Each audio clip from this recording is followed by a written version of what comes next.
نحمده ونصلي ونسلم على رسوله الكريم اما بعد اعوذ بالله من الشيطان الرجيم بسم الله الرحمن الرحيم والعصر ان الانسان لفي خسر الا الذين آمنوا وعملوا الصالحات وتواصوا بالحق وتواصوا بالصبر صدق الله العظيم وصدق رسوله النبي الكريم ان الله وملائكته يصلون على النبي يا ايها الذين آمنوا صلوا عليه وسلموا تسليما الصلاة والسلام عليك يا سيدي يا رسول الله وعلى آلك وأصحابك يا سيدي يا حبيب الله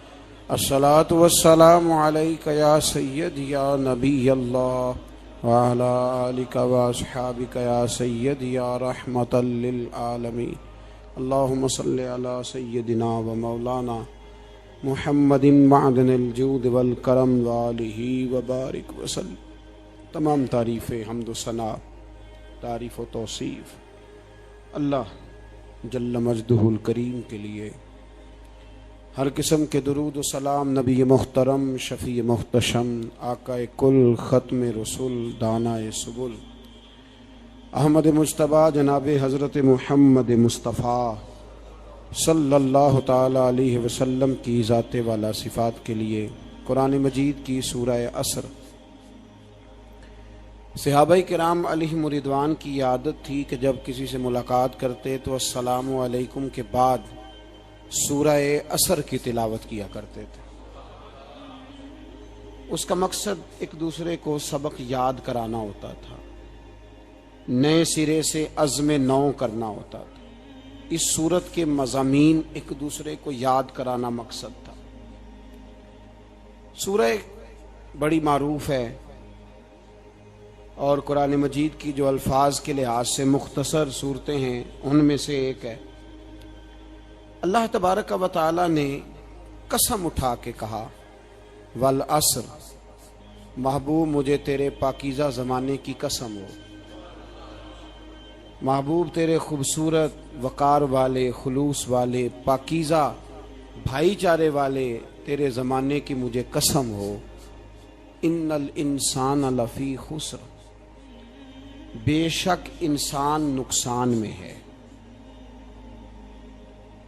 مطلق فرما دیا، تاکید لگا کے، ان الانسان لفی خسر، بے شک انسان نقصان میں ہے۔ یا اللہ سارے، فرمایا الا الذین، سوائے ان لوگوں کے، کون؟ جن میں چار خوبیاں پائی جائیں۔ الا الذین آمنوا، ایک تو وہ ایمان لائیں، وعملوا الصالحات، اور پھر نیک اعمال کریں۔ ایمان لائیں، نیک اعمال کریں، اور پھر چپ نہ کر جائیں، وتواصوا بالحق، پھر حق بات کا اعلان کریں۔ ایمان لائیں، عمل صالح کریں، تیسرا کام کیا کرنا ہے؟ چلیں سارے بولیں گے تو اعلان بھی ہوگا نا، ایسے تھوڑی ہوگا کہ ایک دو آدمی اعلان کرے تو دنیا جاگ جائے۔ حق بات کا اعلان کرنا ہے۔ ایمان لانے کے بعد، عمل صالح کرنے کے بعد تیسرا حکم کیا ہے؟ آپس میں حق بات کی تلقین کرو، اور حق بات کی تم تلقین کرو اور پھر تمہیں کوئی کہے کچھ نہ، پھر تم پہ ظلم نہ ہو، پھر تمہیں ستایا نہ جائے، یہ کیسے ہو سکتا ہے؟ پھر تم بڑے پاک صاحبزادے، پیر زادے، علامہ صاحب، سیاستدان، بیوروکریٹ بن کے بڑی ایک طرف ہو کے آرام سے زندگی گزارو سارے، تم یہ کیسے ہو سکتا ہے؟ وتواصوا بالحق، جب تم حق بات کی نصیحت کرو گے پھر تکلیف آئے گی، پھر کیا کرنا ہے؟ وتواصوا بالصبر، پھر ایک دوسرے کو صبر کی نصیحت بھی کرنی ہے۔ وتواصوا بالحق، ایمان لانے کے بعد، عمل صالح کرنے کے بعد تیسرا کام کیا کرنا ہے؟ ایک دوسرے کو حق بات کی نصیحت کریں، اور پھر رستے میں تکلیف آئے گی، آزمائش آئے گی، پھر کیا کریں؟ وتواصوا بالصبر، پھر صبر کی تلقین بھی کریں۔ یہ قرآن مجید نے 4 شرطیں لگائیں فرمایا جس بندے میں یہ 4 خوبیاں پائی جائیں گی اسے اللہ کامیابی عطا فرمائے گا۔ مسلمان کی سوچ کے خلاف ہے یہ بات، یہ قرآن کی فکر کے خلاف ہے کہ اپنی فکر کرو۔ برما کے لیے، کشمیر کے لیے، فلسطین کے لیے بات نہ کرو، اپنی فکر کرو۔ یہ قرآن کی سوچ کے خلاف ہے، یہ قرآن کے پیغام کے خلاف ہے۔ اس لیے کہ اگر صرف اپنی بات ہوتی تو آمنو اور عامل الصالحات پہ بات ختم ہو گئی ہوتی، پھر بات آگے نہ چلتی۔ جب کہا گیا وتواصوا بالحق، حق بات کی تلقین کرنی ہے۔ اگر بات صرف اپنی ذات کی ہوتی تو ٹھیک ہو گیا تھا، نماز پڑھی، روزہ رکھا، حج کیا، ختم ہو گئی۔ لیکن میرے نبی پاک صلی اللہ تعالی علیہ وسلم نے ارشاد فرمایا، ایک بستی میں 2 3 4 نیک لوگ رہتے تھے۔ میرے پیارے کریم رسول فرماتے ہیں 3 4 بڑے پرہیزگار، متقی، صاف ستھرے صوفی صاحب، درویش صاحب، علامہ صاحب، بڑے جو کہتے تھے بالکل جی میں کوئی بات نہیں کرتا، کسی بادشاہ کو نہیں چھیڑتا، میں تو بس لوگوں کو اللہ اللہ بتاتا ہوں، میرا کوئی تعلق نہیں، کوئی مرے کوئی جیے۔ بڑے نیک، صاف ستھرے، پرہیزگار۔ باقی ساری بستی گناہ کرتی تھی۔ نبی پاک علیہ السلام فرماتے ہیں رب کریم نے کچھ عرصے تک مہلت دی، پھر مشیت خداوندی، اللہ کا قانون حرکت میں آیا تو کہا جبریل ساری بستی تباہ کر دو، تباہ کر دو۔ اللہ مہلت دیتا ہے، مہلت دیتا ہے۔ ہم لوگ سمجھتے ہیں نہیں ہماری سیاسی چالیں صحیح چل رہی ہیں، اللہ مہلت دیتا ہے۔ رب کریم نے فرمایا جبریل انہیں تباہ کر دو، تو حضرت جبریل امین علیہ السلام نے عرض کی مولا وہاں تو تیرے 3 4 بڑے نیک بندے بھی رہتے ہیں، بڑے پرہیزگار، سچ بولنے والے، دیانتداری والے، حاجی صاحب، نمازی صاحب، صوفی صاحب، پیر صاحب، بڑے خوبصورت، ان کا کیا کریں؟ تو میرے محبوب پاک علیہ السلام فرماتے ہیں رب کریم نے فرمایا سب سے پہلے انہیں تباہ کرنا، سب سے پہلے انہیں سب سے پہلے، اور الٹ دو بستی، پہلے ان کا نمبر لگاؤ۔ یا اللہ ان کی کیا غلطی ہے؟ تو غلطی سن لیں، غلطی یہ ہے کہ انہوں نے 2 صفتیں پیدا کی ہیں، اگلی 2 پیدا کیوں نہیں کی؟ الا الذین آمنوا وعملوا الصالحات پہ روک کیوں گئے؟ آگے کیوں نہیں بڑھے؟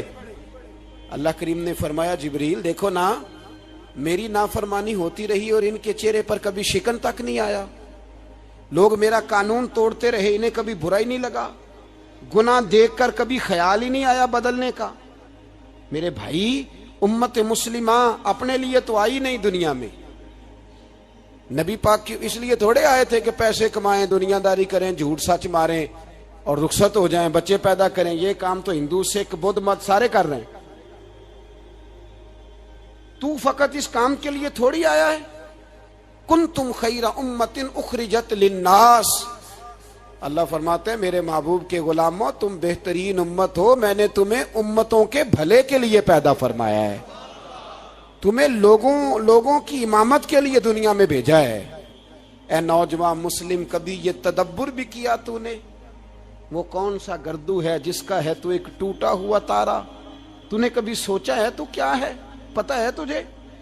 روزی کماؤ، روٹی کماؤ، اور اب تو بہت سارے لوگ جھوٹ کی دنیا میں زندہ ہیں، جھوٹ بولتے ہیں اپنے آپ کے ساتھ، دائیں بائیں فراڈ کر رہے ہیں اپنی ذات کے ساتھ، خول بنا لیا اس میں بند ہو گئے، باہر ہی نہیں نکل۔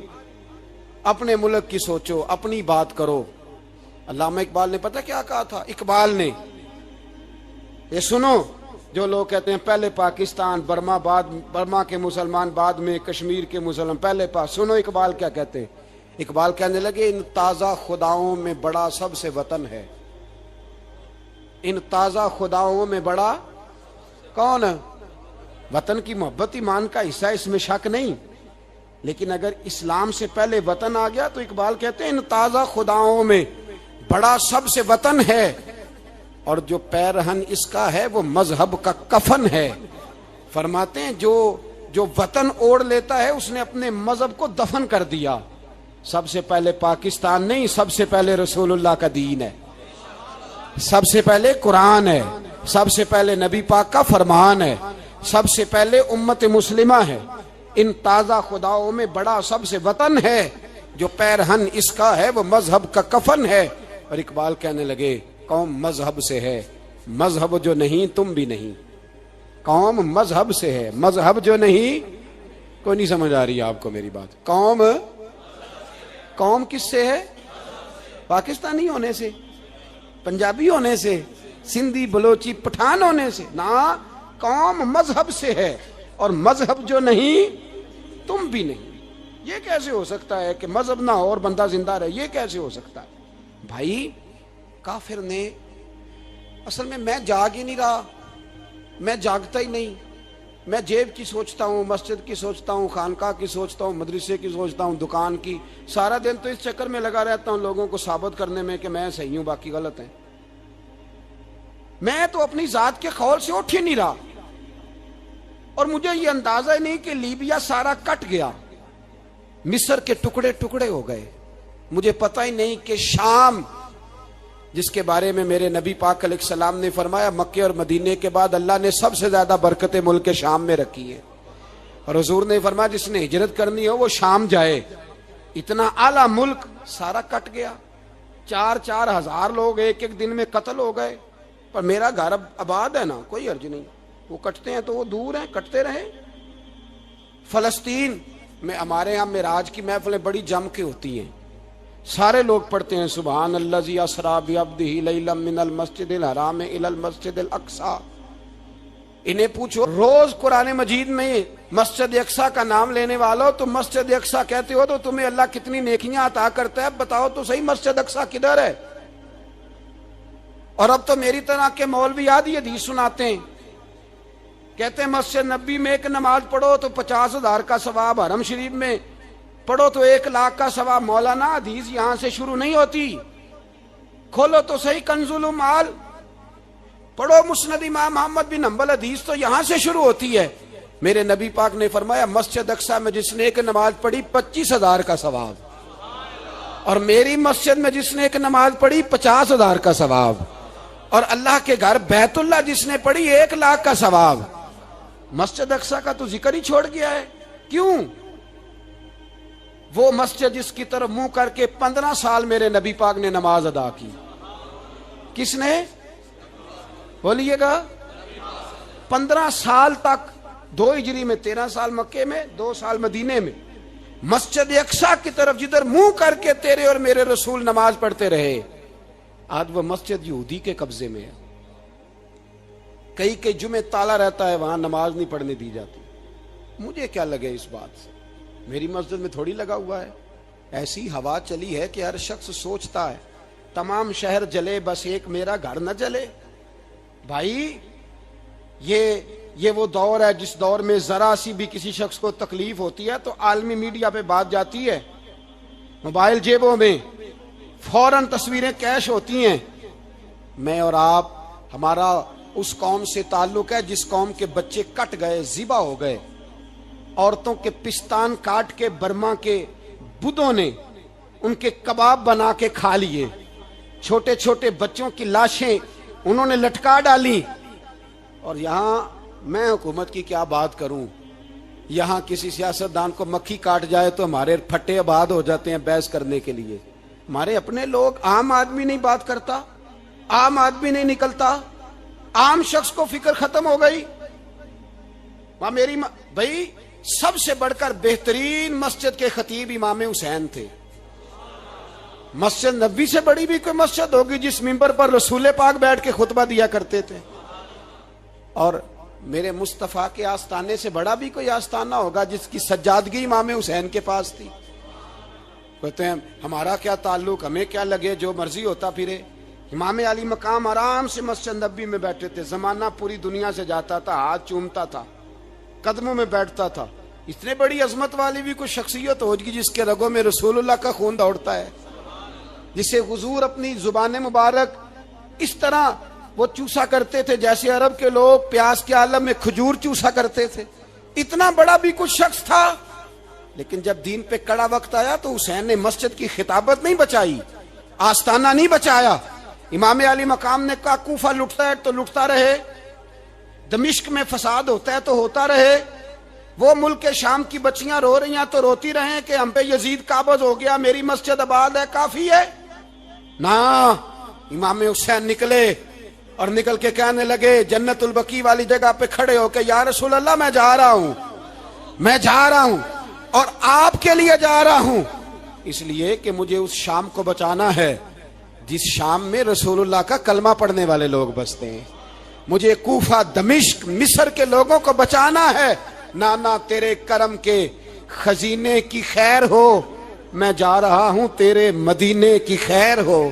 نکل کھڑے ہوئے امام علی مقام، میدان میں نکلے، کس کے خلاف؟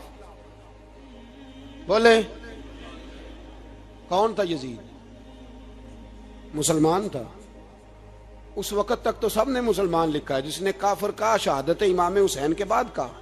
جرم کیا تھا؟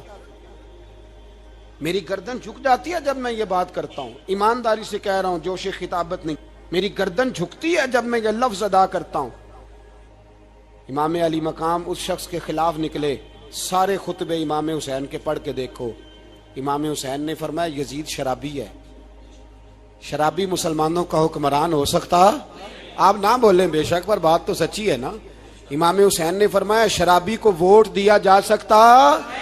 فرمایا رنڈیوں کا ناچ دیکھتا ہے جو مجرے دیکھے، جو رنڈیوں کے ناچ دیکھے وہ مسلمانوں کا حکمران ہو سکتا؟ امام حسین میدان میں نکلے اور 18 سال کے علی اکبر سے لے کر 6 مہینے کا علی اصغر دے دیا، لیکن شرابی کو برداشت، بے حیا کو برداشت تو میں کیسے کرتے؟ دوستی قاتل سے بھی، مقتول سے یارانہ بھی، اپنی جیب سے فلیکسیں چھپوا کے ظالموں جابروں بدماشوں کو ووٹ دیتے ہو۔ امام حسین کو تیری دیگ کی ضرورت ہے جو تو 10 محرم پہ پکاتا ہے، چاولوں کی ضرورت ہے جو تو نے 9 محرم کو پکائے، ان کو اس بریانی کی عادت تھی جو تو نے پکائی ہے۔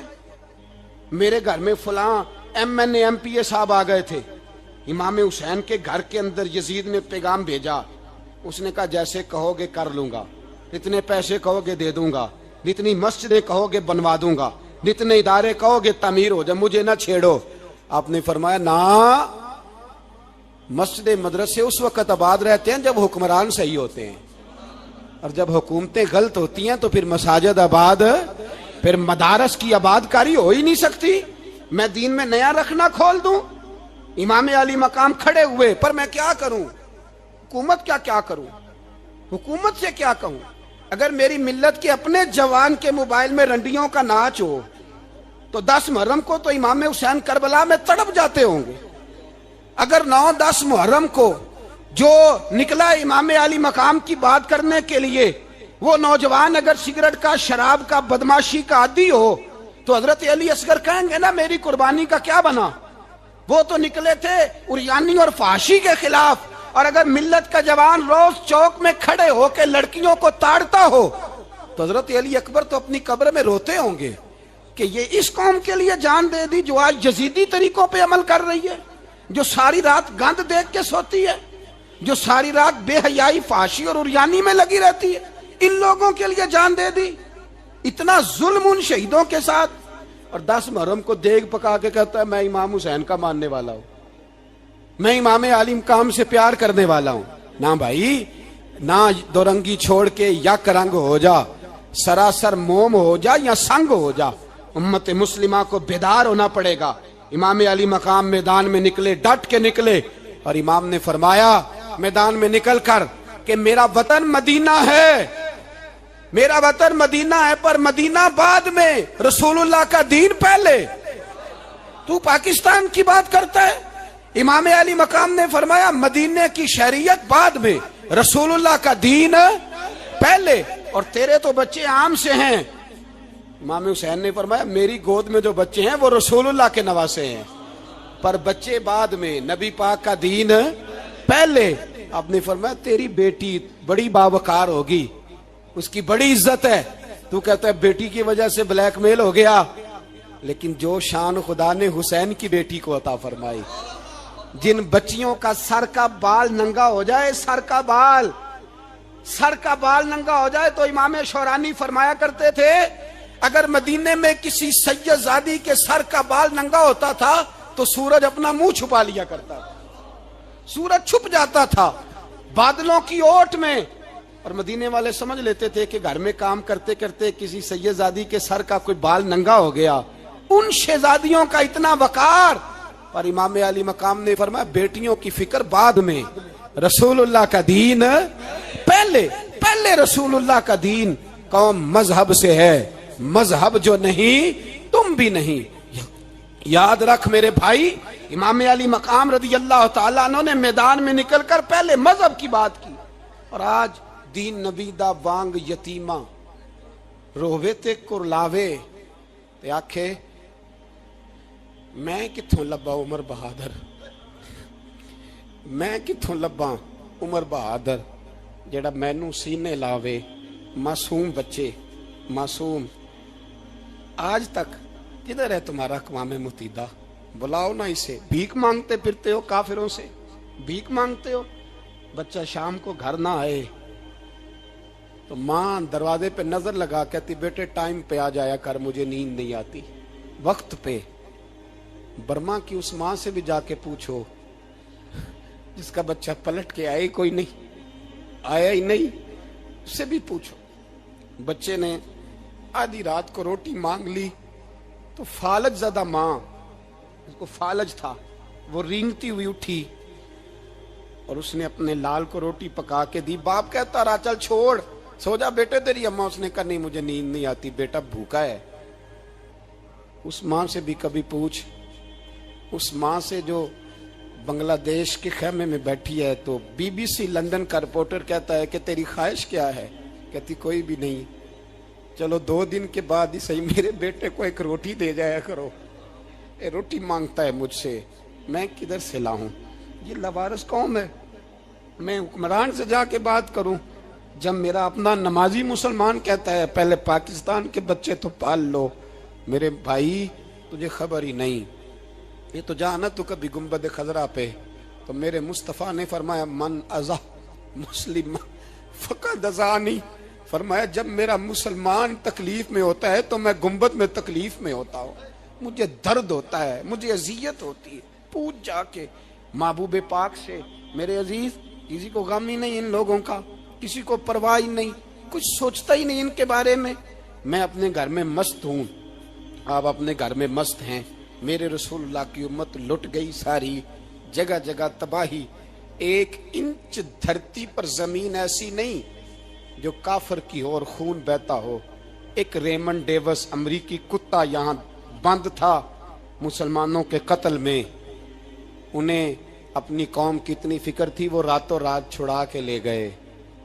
لیکن میری اور تیری بہن عافیہ صدیقیہ سالوں سے بند ہے. تڑپ کے پوچھا ہے مسلمانوں نے کہ اس کی غلطی تو بتاؤ, اس کا قصور نہیں پر وہ بند ہے. کوئی نہیں بات کرنے والا, کوئی نہیں. مسجد جانے, جمعہ تو پڑھانا ہے, اس میں غرض نہیں درد ہے کہ نہیں کہ اس میں تو اتنا پتہ ہے 1 گھنٹے تقریر ہے کرنی ہے. پیر صاحب صبح سے شام تک تعویذ لکھتے, سیاستدان صبح سے شام تک جنازہ بھی تب پڑتا ہے کہ مجھے ووٹ ملیں گے. تاجر کہتا ہے بس دکان چلنی چاہیے, مر جائے میری طرف سے ساری دنیا. بس کرو, اس خول سے باہر نکلو. اے نوجوان مسلم, کبھی یہ تدبر بھی کیا تو نے وہ کون سا گردوں ہے جس کا ہے تو ایک ٹوٹا ہوا تارا؟ تو نے سوچا ہی نہیں کبھی, تجھے کبھی خبر ہی نہیں ہوئی کہ یہ کس قدر بڑا کام تھا؟ میرے رسول پاک صلی اللہ علیہ وسلم کے غلاموں جاگو. میں دعائی دیتا پھرتا ہوں, میں کہتا ہوں جٹ بن کے بڑا جی لیا, بٹ رائیں انصاری بن کے بڑا جیا. بس کر دو, بس کر دو. اب مسلمان بن کے جینا سیکھو. اب اپنی پہچان رسول اللہ کی غلامی بناؤ. اب کہو پہلے دین باقی ہر چیز بعد میں. بس کرو, بہت ہو چکا ہمارے ساتھ, اب تھوڑا جاگو. میں بہت ساری باتیں دل میں لے کے آیا تھا جو آپ سے کرنی تھی, پر یہ لفظ ہیں کہ ٹوٹتے ہی جا رہے ہیں. بات ہے کہ سمت کا تعین ہی نہیں ہو پا رہا. میرے بھائی میں تو کبھی کبھی سوچتا ہوں لگتا ہے رب بھی ناراض ہو گیا ہے اور ہمیں منانے کا طریقہ بھی بھول گیا ہے. نہ ہماری مسجدوں میں تہجد پڑھی جاتی ہے, نہ کسی کو نماز توبہ یاد رہی, نہ کوئی استسقاء والا ہے, کوئی نہیں. جو پیر صاحب کے پاس جا کے بیٹھتا ہے تھپکی دیتے ہیں, کہتے ہیں جا تیرا کام ہو جائے گا موج کر.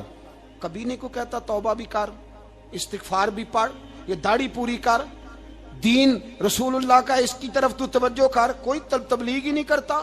سارے پھوکا پھاکی پہ لگ گئے ہیں. کوئی خیال ہی نہیں آ رہا کسی شخص کو کہ ہماری تباہیوں کا سبب کیا ہے. کہ علاقہ تک قبرص فتح ہوا, تمام لوگ نعرے لگا رہے ہیں. حضرت ابو ذر غفاری کونے میں بیٹھ کے رونے لگ گئے. مسلمانوں کو فتح ملی, سب لوگ نعرے لگا رہے ہیں, خوشی ہو رہی ہے کہ علاقہ فتح ہو گیا. حضرت ابو ذر غفاری رونے لگے اور تڑپ کے روئے. لوگوں نے کہا ابو ذر کیوں روتے ہو؟ آپ فرمانے لگے یہ لوگ برسوں سے قابض تھے اس شہر پر, یہ جن لوگوں سے آج ہم نے لیا ہے یہ برسوں سے, دل کے کانوں سے کھل سننے والی بات ہے. فرمانے لگے یہ برسوں سے قابض تھے, انہوں نے اللہ کی نافرمانی کی ہے تو آج علاقہ ان کے ہاتھوں سے نکل گیا ہے. میں رو اس لیے رہا ہوں کہ خدایا کہیں ہم سے بھی نافرمانی نہ ہو اور یہ ہمارے ہاتھوں سے بھی نہ نکل جائے. شام نکل نہیں گیا ہمارے ہاتھوں سے, لیبیا نکل گیا, مصر نکل گیا, عراق نکل گیا, افغانستان نکل گیا, اور اگر دیکھو تو بالواسطہ بلا واسطہ ہر جگہ کافر کا ڈیرا. وہ رو رہے ہیں, کہتے ہیں جب قوم اللہ کی نافرمانی کرتی ہے تو علاقے نکل جاتے, تڑپ رہے ہیں. مجھے کوئی فکر نہیں, کوئی نہیں رویا مصر کے جانے پر, کوئی نہیں رویا لیبیا کی تباہی پر, شام کے بچوں پہ کوئی نہیں رویا. ہم لوگ یہاں عید مناتے رہے, عید پر لوگ نئے کپڑے لیتے رہے اور برما کے مسلمانوں کو کفن تک نصیب نہ ہوا. کوئی نہیں تڑپا ان لوگوں پر, کسی کو خیال نہیں آیا. صاحب امام علی مقام کی فکر کو سمجھو, اس پر غور کرو, بس کر دو, نیند بڑی لمبی ہو گئی, اب اٹھو اس بیداری سے, اٹھو. جب قومیں نافرمانی کرتی ہیں تو ملک چھن جاتے ہیں, اور کافر باری باری کر کے باریاں لگا رہا ہے, باری باری. تمہیں کئی دفعہ دھمکیاں دے چکا ہے, وہ تمہارا نمبر کئی دفعہ لگا چکا ہے. اب خواب غفلت سے اٹھ جاؤ, آگ پیروں تک آ گئی ہے, ایسا نہ ہو جلا ڈالے سارا کچھ. حضرت سیدنا ابو ذر غفاری رو کے فرمایا کرتے تھے جب تم نافرمانیاں کرو گے تو علاقے تمہارے ہاتھوں سے نکل جائیں گے. سو نکل گئے, نکل گئے. غوث اعظم کے بغداد پہ کئی دفعہ بم گرے, مولا علی شیر خدا کا شہر نجف کئی دفعہ بم کی نظر ہوا, امام علی مقام کے کربلا میں اب تک کئی دفعہ جنگیں ہو چکی, اس لیے کہ ہم نافرمانی کرتے ہیں علاقے چھن جاتے ہیں. دوسری بات یہ کہ پھر ہمیں وہ طریقہ بھی نہیں آتا جس سے رب کو منایا جاتا ہے. آپ یقین کریں مسلمان پہ ایک 5 وقت کی نماز ہے, وہ بھی بوجھ ہے. 2.5 گھنٹے کی تقریر اور 5 منٹ کی جماعت میں لوگ بھاگتے پھرتے ہیں, بڑا مشکل ہے. آج تک مسلمان ایک 5 وقتہ نماز پڑھنے کے لیے بہانے ڈھونڈ رہا ہے ابھی تک. تو وہ مسلمان کہاں سے آئیں گے جو رات کو رویا کرتے تھے, راتوں کو اٹھ کے روتے تھے تو سویرے اللہ کافر کے مقابلے میں اتنی مدد کرتا تھا, اتنی مدد کرتا تھا کہ 10 مسلمان لاکھوں کو بھگا دیا کرتے تھے. اس لیے کہ مدد کس کی شامل ہوتی تھی؟ بول کے بتائیے, کون مدد کرتا تھا؟ کیونکہ دیکھیں نا یہ ہمیں طریقہ بتایا نبی پاک نے. اللہ حضور سے راضی تھا کہ نہیں؟ یار اس پہ جلدی جلدی بولو. اللہ راضی تھا نا, تو بدر کی رات حضور کیا کرتے رہے ساری رات؟ ساتھ نہیں تھا اللہ؟ وہ تو وہاں سے فرما رہا ہے غار ثور سے, ان اللہ معنا. محبوب کہہ دے کہ اللہ تیرے ساتھ ہے. وہاں تھے محبوب کہہ رہے ہیں اللہ ہمارے ساتھ ہے. وہاں سے اللہ ساتھ تھا, پر ساری رات بدر کی ساری رات. اور دعا کا رنگ کیا تھا؟ حضرت ابوبکر صدیق فرماتے ہیں حضور نے ہاتھ اٹھائے, اللہ یہ میرے 313 ہیں, میں کل کمائی لے کے آ گیا. اے اللہ میری کل کمائی ہے, اگر یہ ہلاک ہو گئے تو قیامت تک کون تیری عبادت کرے گا؟ اے اللہ مدد فرما. اور حضور مناتے ہیں رب کو, کہتے ہیں یا اللہ تو نے وعدہ نہیں کیا تھا تو مدد کرے گا, یا اللہ تیرا وعدہ نہیں تھا تو کامیابی دے گا, یا اللہ تو نے ساری رات مناتے گزر گئی, ساری رات. صبح کا اجالا چمکا تو حضرت ابو بکر فرماتے اتنا لمبا سجدہ کیا, حضور سجدے میں تھے, میں دیکھتے دیکھتے تھک گیا, میں سجدے کی حالت میں ہی حضور پر لیٹ گیا, لپٹ گیا. میں نے کہا محبوبہ سر اٹھائیں, وہ دیکھیں اللہ نے مدد نازل فرما بھی دی ہے. اٹھائیے سر. حضور نے اللہ کو منایا, نبی پاک منایا کرتے تھے. ہم اب سجدوں میں بھی نہیں جاتے, اتنی سو گئی امت, سجدوں تقریروں سے انقلاب لانا چاہتے ہیں. ہم خالی نعروں سے انقلاب برپا کرنا چاہتے ہیں؟ لوگ جب روتے تھے بوڑھے لوگ سجدوں میں، اور عالم فاضل صوفی کی تو کیا بات ہے نا، وہ تو اللہ کے نمائندے ہیں کہ جس کے صرف سفید بال ہو جائیں، میرے نبی پاک علیہ السلام نے فرمایا رب تو ان کی بڑی عزت کرتا ہے، ان کی بڑی۔ اور میرے نبی پاک نے فرمایا گناہگار مومن بھی جب دعا کے لیے ہاتھ اٹھاتا ہے تو اللہ فرماتا ہے فرشتو اسے خالی نہ لوٹانا، مجھے شرم آتی ہے اسے خالی۔ پر تو اٹھاتا ہی نہیں، تو اسے مناتا ہی نہیں، تو کبھی لپٹا ہی نہیں، تو نے کبھی کہا ہی نہیں کہ یا اللہ آ میں تجھے لے جاؤں حضرت سعد بن ابی وقاص کے پاس۔ قادسیہ کی جنگ ہو رہی تھی، کافر بلا رہا تھا آؤ اگر کوئی ہے تو آؤ، آؤ مقابلے میں۔ حضرت سعد بن ابی وقاص نے گھوڑے دوڑا دیے، دشت تو دشت ہیں صحرا بھی نہ چھوڑے ہم نے، بحر ظلمات میں دوڑا دیے گھوڑے ہم نے۔ حضرت سعد بن ابی وقاص نے گھوڑے دوڑائے، آگے دریا آ گیا، کوئی پل نہیں، کوئی شے نہیں، اسلام کی عزت کا سوال ہے۔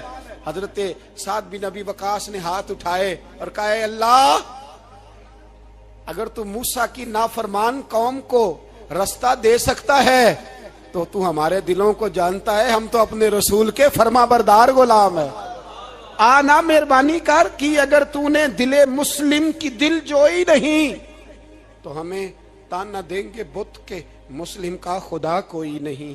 کہا اے اللہ مہربانی فرما اگر تو حضرت وَإِذْ فَرَقْنَا بِكُمُ الْبَحْرَ فَأَنْجَيْنَاكُمْ وَأَغْرَقْنَا آلَ فِرْعَوْنَ، اگر تو حضرت موسیٰ کی قوم کے لیے دریا پھاڑ سکتا ہے تو ہم تو نبی پاک کے غلام ہیں۔ صحابہ کہتے ہیں جناب سعد نے دعا مانگی تو دریا نے رستہ عطا فرما دیا۔ یار تو دعا بھی نہیں مانگتا؟ حضور نے فرمایا دعا صلاح المومن، دعا مومن کا ہتھیار ہے، تو نے یہ بھی چھوڑ دیا ہے۔ اب تو باتیں کر کے تبصرے کر کے ٹی وی دیکھ کے اپنی رائے قائم کر کے کمنٹس کر کے سو جاتا ہے، یہ بھی سوتا خشک ہو گیا، تو دعا تک نہیں مانگتا۔ فرماتے ہیں دعا مانگی تو دریا نے رستہ دیا، اور جب اس کنارے نکلے تو حضرت سعد کہنے لگے کسی کی کوئی شے تو نہیں رہ گئی دریا میں، کوئی چیز تو نہیں رہ گئی۔ ایک صحابی کہنے لگے پیالہ رہ گیا ہے، تو حضرت سعد فرمانے لگے او دریا ہمارا پیالہ واپس نہیں کر دیتا؟ تو کہتے ہیں کہ لہر آئی تو پیالہ بھی باہر پھینک گئی۔ او بھائی ہم اسی رسول کا کلمہ پڑھتے ہیں جن کا حضرت سعد بن ابی وقاص نے کلمہ پڑھا تھا، اور کسی جگہ میرے نبی پاک نے نہیں فرمایا اللہ صحابی کی سنے گا بعد میں آنے والوں کی نہیں سنے گا، کسی جگہ نہیں کہا۔ پر تو کشکولے دعا بھی نہیں اٹھاتا، مصیبت میں بھی اب یاد خدا ہم کو نہیں آتی، دعا منہ سے نہ نکلی جیبوں سے عرضیاں نکلی، تو یہ کام بھی نہیں کرتا۔ میرا دل کرتا تھا چلو اور کچھ نہ ہو مسجدوں میں اجتماعی دعا ہی ہو جائے، پر اس طرف بھی توجہ نہیں، وہاں بھی کہتے ہیں مولوی صاحب جلدی کرو گھر جانا ہے، اتنی لمبی دعا، اور کمنٹس کر رہے ہیں لوگ کہتے ہیں آپ اپنے گھر کی سوچیں۔ میرے بھائی دعا، صلاح الدین ایوبی فلسطین کی جنگ لڑ رہے تھے، خبر آئی کہ عیسائیوں کا ایک بحری بیڑا بحری جہاز اسلحہ لے کے آ رہا ہے، نیزے ہیں تلواریں ہیں تیر ہیں۔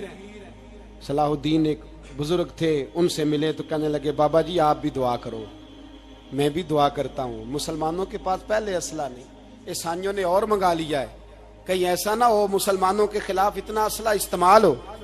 یہ بات کہی، بابا جی کو دعا کا کہا، خود مسجد اقصیٰ میں ساری رات روتے رہے صلاح الدین، ساری رات۔ ہمارا حکمران جسے ربنا آتنا فی الدنیا پوری نہیں پڑھنی آتی، اور اب تو ایسے پیر آ گئے ہیں میدان میں جو سورہ فاتحہ سیدھی نہیں سنا سکتے الا ماشاءاللہ۔ ساری رات صلاح الدین ایوبی روتے رہے۔ وہ بزرگ کہتے ہیں میں بھی کونے میں تھا، پر جس درد سے اس نے دعا مانگی میں نہیں مانگ سکا۔ سویرے خبر آئی کہ دشمن کا وہ بحری بیڑا جو اسلحہ لے کے آ رہا تھا دریا میں غرق ہو گیا ہے۔ صبح خبر آئی تو وہ شخص ایک آگے بابا جی سے کہنے لگا بابا جی وہ بحری بیڑا دریا میں غرق ہو گیا، تو بابا جی رو پڑے، کہنے لگے دریا میں غرق نہیں ہوا، صلاح الدین ایوبی کی آنسوؤں میں غرق ہو گیا ہے، اس کے آنسوؤں میں غرق ہو گیا ہے، اس نے رب سے دعا ہی ایسی مانگی اس کے آنسوؤں میں۔ تو دعا بھی نہیں مانگتا میرے بھائی مسلمانوں کے لیے، تو دعا بھی نہیں مانگتا۔ امام حسین میدان کربلا میں تھے، ایک راوی کہتا ہے 3 دن پانی بند رہا ہے، روٹی بند رہی ہے، پر قرآن پاک کی تلاوت 1 منٹ کے لیے بھی بند نہیں ہوئی، دعا اور التجا 1 منٹ کے لیے بھی بند حسین کے خیمے سے یہ آواز بار بار آتی رہی، یا اللہ استقامت بھی دے اور صبر بھی عطا فرما۔ دعا کا رستہ بند، تلاوت بند نہیں ہوئی، اللہ کی بارگاہ میں سجدے بند نہیں ہوئے، تو چھوڑ گیا ہے، تو دعا تک نہیں مانگتا۔ دعا تو انقلاب برپا کر دیتی ہے، دعا تو حالات بدل دیتی ہے، دعا تو تبدیلی لے آتی ہے۔ کوئی بیٹھا ہوا مجھے دور دعا دیتا ہے، بس دعا دیتا، فقط دعا دیتا ہے۔ کوئی بیٹھا ہوا مجھے دور دعا دیتا ہے، میں ڈوبتا ہوں پر سمندر اچھال دیتا ہے۔ وہ بھائی تو دعا بھی چھوڑ گیا۔ پہلی بات آپ کی خدمت میں یہ ہے کہ جاگیں، مسلمان بنیں۔ دوسرا کچھ نہیں کر سکتے تو دعا تو کر سکتے ہیں نا، دعا کا رستہ اپنائیں۔ اور پھر میرے نبی پاک علیہ السلام نے 2 باتیں فرمائی، کان کھول کے سن لینا، 2 باتیں۔ حضور نے فرمایا ایک وقت آئے گا کہ میری امت کے خلاف کافر ایک دوسرے کو آوازیں دیں گے، آؤ مسلمانوں کو ماریں، آؤ مسلمانوں۔ تو صحابہ نے کہا یا رسول اللہ کیوں، ہم تھوڑے ہو جائیں گے؟ فرمایا نہیں، تم بہت زیادہ ہوں گے۔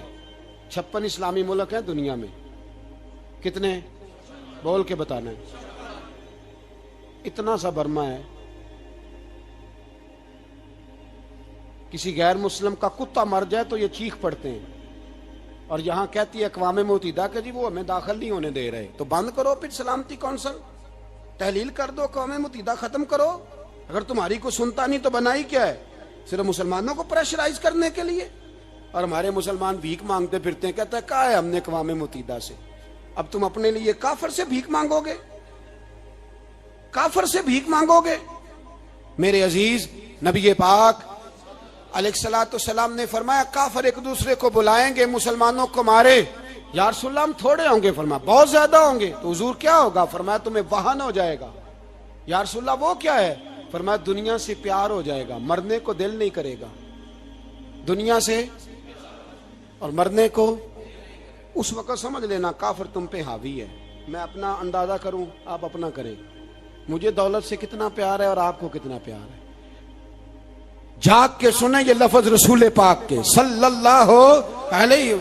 حضور نے فرمایا جب تجھے دنیا سے پیار ہو جائے، دولت سے پیار ہو جائے، اقتدار سے پیار ہو جائے، اور جب تجھے موت بری لگنے لگے، تیرا مرنے کو دل نہ کرے، پھر کافر تیرے اوپر چڑھ آئے گا۔ آج دولت ہی تو رہ گئی ہے، باقی بچا کیا ہے؟ میں اکثر کہتا ہوں شادیاں نہیں ہوتی، تجارتیں ہوتی ہیں۔ لڑکی والے کہتے ہیں کہ لڑکا زیور کتنا ڈالے گا، لڑکے والے کہتے ہیں لڑکی جہیز کتنا لائے گی۔ تجارت، ہر جگہ دولت، ہر جگہ پیسہ، ہر جگہ سرمایہ۔ جہاں جس معاشرے میں تلاوت بکے، نعت بکے، تقریر بکے، اس سے زیادہ اور تباہی کا معاملہ کیا ہوگا؟ میرے عزیز، میرے رسول پاک علیہ الصلوۃ والسلام کے صحابہ کے قریب دنیا داری آ سکی نہیں آئی۔ حضرت ابو بکر صدیق نے پانی مانگا تو لوگوں نے دودھ دیا، فرمایا پیچھے کرو۔ ابو بکر نے نعمتیں چھوڑ دی ہیں۔ اب ابو بکر وہ والا کام کرتا ہے جو رسول پاک نے کیا ہے۔ فرمایا نہ دودھ شاید پیش نہ کرو، جو مانگتا ہوں بس وہ دو۔ حضرت ابو بکر صدیق نے بڑے مالدار تھے۔ حضرت عمر فاروق رضی اللہ تعالیٰ عنہ کے پاس صحابہ کرام جمع ہو کے آئے، کون سا ایسا شخص ہے جس کی تنخواہ میں اضافہ ہو جائے؟ تو لوگ کہتے ہیں نہیں مجھے نہیں چاہیے۔ پر ہم نے وہ لوگ دیکھے ہیں، حاجی صادق صاحب کو مسجد والوں نے کہا 1000 روپیہ تنخواہ بڑھانی ہے، تو حاجی صاحب کہنے لگے میرا بڑا سونا گزارا ہوتا ہے، مینوں نہیں بڑے نے۔ حضرت سیدنا عمر فاروق رضی اللہ عنہ صحابہ اکٹھے ہو کے گئے، کہنے لگے عمر حضور کے زمانے میں بظاہر غربت رہی، جناب صدیق اکبر کے زمانے میں غربت، اب تو بڑی ریل پیل ہے، بحرین سے لاکھوں کا مال آتا ہے، آپ کو بڑے بڑے سفیر ملنے آتے ہیں، پر آپ وہی پرانا کرتا اور وہی تامت جو کئی جگہ سے سی آپ نے کئی جگہ سے پھٹی۔